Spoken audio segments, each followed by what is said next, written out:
বৌমা, ও বৌমা, তুমি কোথায় আছো? তাড়াতাড়ি এসো আমার কাছে। হ্যাঁ বাবা, আপনি আমাকে ডেকেছিলেন? বৌমা, তোমার সারপ্রাইজ পছন্দ তো? হ্যাঁ বাবা। তাহলে আজকে আমি তোমাকে একটা সারপ্রাইজ দেবো। এমনিতে তুমি সবেমাত্র এ বাড়িতে প্রথম এসছো, তাই ভাবলাম আমি তোমাকে একটা উপহার দিই। আর না দিয়ে আমিও থাকতে পারবো না। এই দেখো, এটা তোমার জন্য। বাও, খুব সুন্দর হারটা। পছন্দ হয়েছে তো? হ্যাঁ বাবা, আমার খুব পছন্দ হয়েছে। কেমন লাগলো বৌমা? খুব সুন্দর। তাহলে আমি হারটা তোমার গলায় পরিয়ে দিই। থাক বাবা, আমি অন্য সময় পরে নেব। থ্যাংক ইউ বাবা।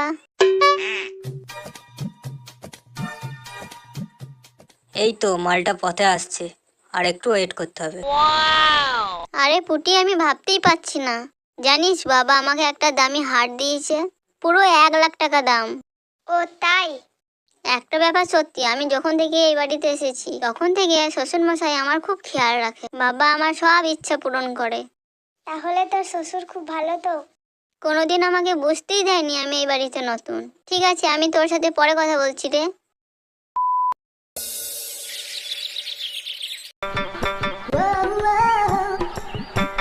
আহ, কত সুন্দর মাল! আমি আর থাকতে পারছি না। না, যেমন করে হোক আমাকে কিছু করতেই হবে।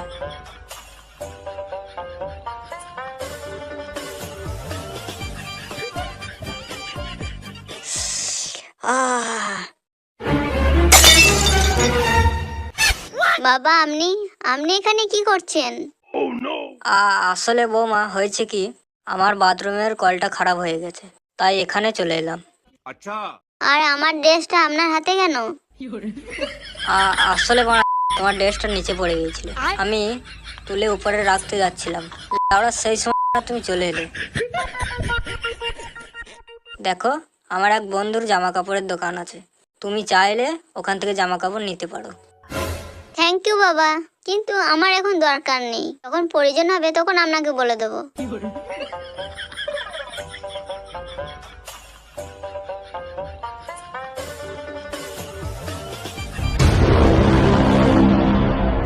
আমার যখন দরকার হয় তখন এই শালার ঘুম পায়। কে নিয়ে আমি আর পারছি না। মনে হচ্ছে আমাকে নতুন কিছু ভাবতে হবে।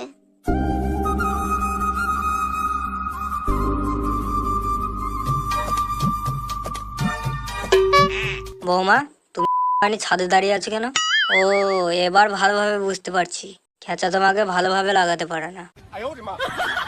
আমি এও জানি তুমি কোন আনন্দ থেকে বঞ্চিত। আমি সেদিন তোমার উদাস চেহারা দেখে বুঝতে পেরেছিলাম। দেখো বৌমা, তুমি আমাকে নিজের বন্ধু মনে করতে পারো, আর মন খুলে বলো তোমার সমস্যাটা কি। বাবা, আপনি আমাকে যতটা বোঝেন, খেঁচা আমাকে ততটা বোঝে না। আমি ওর স্ত্রী, কিন্তু আজ পর্যন্ত আমাকে সেই সুখ দিতে পারেনি। আমি জানি বৌমা, খেঁচা তোমার সাথে ভালো করতে পারে না, এই জন্য তাড়াতাড়ি ক্লান্ত হয়ে পড়ে। কিন্তু বৌমা, তুমি টেনশন নিও না, আমি তো আছি। বৌমা, আমি তোমার সব সময় সঙ্গে রয়েছি। তোমার ফুলের মতো জীবন নষ্ট হয়ে যাবে, তা আমার সহ্য হবে না।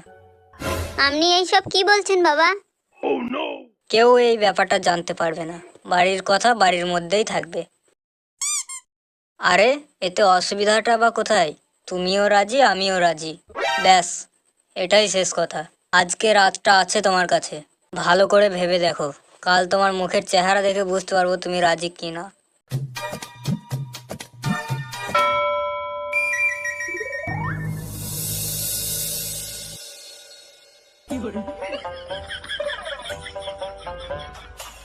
গুড মর্নিং বাবা, এই নিন আপনার চা নিন। তাহলে বৌমা, তুমি রাজি তো? হ্যাঁ বাবা, আমি রাজি।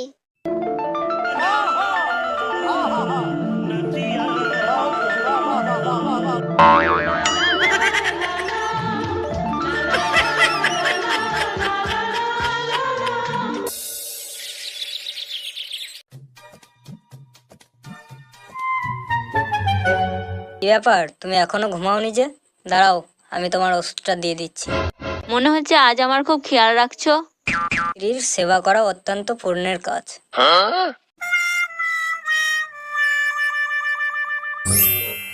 কি ব্যাপার, ওষুধটা আজ আলাদা লাগছে কেন? এই ওষুধটা আগে কখনো তো খাইনি। আরে আরে বলো না, তোমার পায়ের ব্যথার জন্য আমি এক নতুন ডাক্তারের কাছে গেছিলাম। ডাক্তারবাবু বলল এই ওষুধ খেলে তোমার পায়ের ব্যথা সেরে যাবে।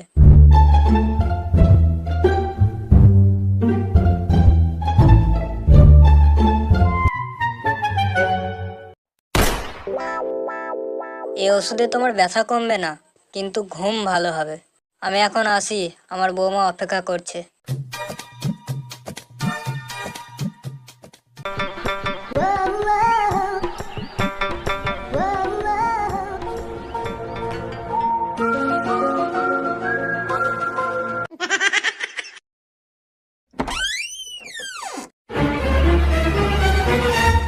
একি তুমি এখানে কি করছো?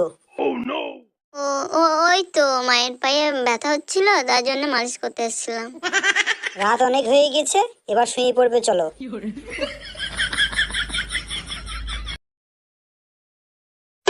বাবা, আমার ব্যবসাটা বড় করার জন্য আমার কিছু টাকার দরকার ছিল। বাবা, আমি আপনাকে বলেছিলাম না এই ব্যাপারে? দেখ কাচা, বৌমার কথাই আমি তোর জন্য টাকা ব্যবস্থা করেছি। 2-1 দিনের মধ্যেই পেয়ে যাবি। বাহ খাঁচার বাবা বাহ, যখন আমি টাকা চাইলাম তখন তুমি আমাকে দিলে না, যেই হারা চাইলো সেই তুমি টাকাটা দিয়ে দিলে, খুব ভালো কথা। গলা নামিয়ে কথা বলো খেচার মা। জানো তুমি কার সাথে কথা বলছো? আমি যাকে খুশি তাকে দেবো, তাতে তোমার কি? খেচার বাবা, তুমি মুখ সামলে কথা বলো। এই বাড়িতে আমার আগে অধিকার আছে। দেখতেই পাচ্ছি যবে থেকে আগিটা এই বাড়িতে এসেছে, কি চলছে ওদের মধ্যে। মা, তুমি কি উল্টো পাল্টা কথা বলছো? আচ্ছা, আমি জানি কথাটা শুনতে তোর খারাপ লাগবে, কিন্তু তুই সত্যিটা জানিস না। যেদিন তুই সত্যিটা জানতে পারবি, সেই দিন তোর পায়ের তলা থেকে মাটি সরে যাবে। মা, তুমি কি বলতে চাইছো? আর কোন সত্যির কথা বলতে চাইছো, ভালো করে বলো তো। সত্যি কথা জানতে চাস না? তাহলে শোন, তোর বউ আর তোর বাবার মধ্যে একটা অবৈধ সম্পর্ক আছে। ব্যাস মা, কি আজে বাজে বকছো তুমি? তুমি তোমার সীমার মধ্যে থাকো, না হলে আমি ভুলে যাব তুমি আমার মা। আমি জানতাম তুই হারামজাদা কোনো কথাই বিশ্বাস করবি না। এই দেখ ওষুধ। তোর বাবা আমাকে এই ওষুধ খেয়ে ঘুম পাড়িয়ে দেয়, তারপর দুজনে মিলে লীলা খেলায় মেতে ওঠে। তাই দেখি আমি এত কেন ঘুমাই। না খাঁচা না, মা মিথ্যে কথা বলছে। ওরা তুমি কি সব উল্টো পাল্টা কথা বলছো? কালকে পর্যন্ত আমার সন্দেহ ছিল, কিন্তু আজ আমার বিশ্বাস হয়ে গেছে। আর তোমাকে তো আমার স্বামী বলতেই লজ্জা করছে। আর এই যে আটকুড়ি মাগি, তুই আমার সংসারটা নষ্ট করে দিলি, তোর নরকেও জায়গা হবে না। মা, তুমি শুধু শুধু দোলনকে দোষারোপ করছো। মা, আমি বাবার কাছ থেকে একটু ভালোবাসা পেয়েছি বলে আপনি পিতৃতুল্য বাবার সাথে আমার সম্পর্ক জুড়াচ্ছেন। আমি আপনাকে নিজের মা ভেবেছিলাম, আর আপনি কি না, ছি মা ছি। বন্ধ কর তোর এই নাটক।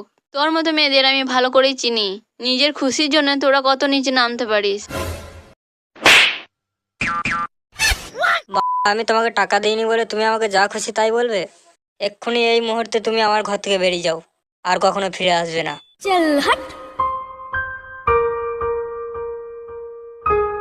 হ্যাঁ হ্যাঁ, যাও যাও, আর মনে রেখো তুমি কখনো ফিরে আসবে না এই বাড়িতে। খেঁচা, বৌমাকে নিজে ঘর নিয়ে যা বাবা। ভালোই হয়েছে, খেঁচার মা চলে গেছে। এবার বৌমা আর আমার মধ্যে কেউ কাটা হয়ে আসবে না। ওহ, কি মজাটাই না হবে।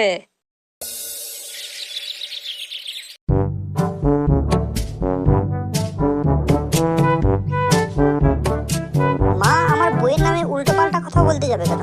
নিশ্চয়ই কিছু ব্যাপার আছে, ব্যাপারটা তুলেই দেখবে।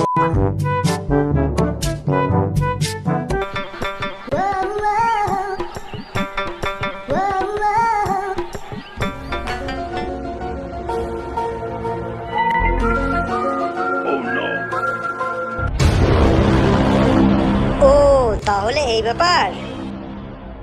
कैमरामैन जल्दी फोकस करो।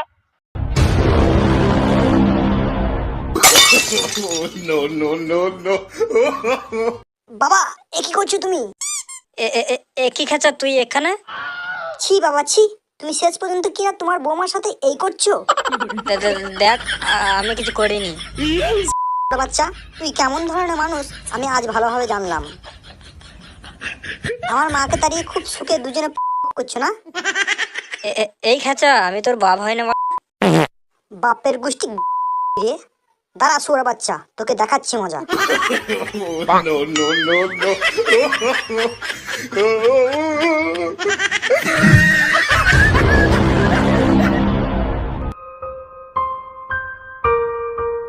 খাঁচা প্লিজ আমাকে ক্ষমা করো, আমার ভুল হয়ে গেছে খাঁচা, প্লিজ প্লিজ আমাকে ক্ষমা করে দাও। তোকে আমি কত ভালো ভাবতাম, আর তুই কিনা শেষ পর্যন্ত বাবার সাথে করলি। প্লিজ আমাকে ক্ষমা করো। তোকে কত বিশ্বাস করেছিলাম, তুই মরবি, তুই মরবি শালি। আজই তোকে আমি সোনাগাছিতে দিয়ে আসবো।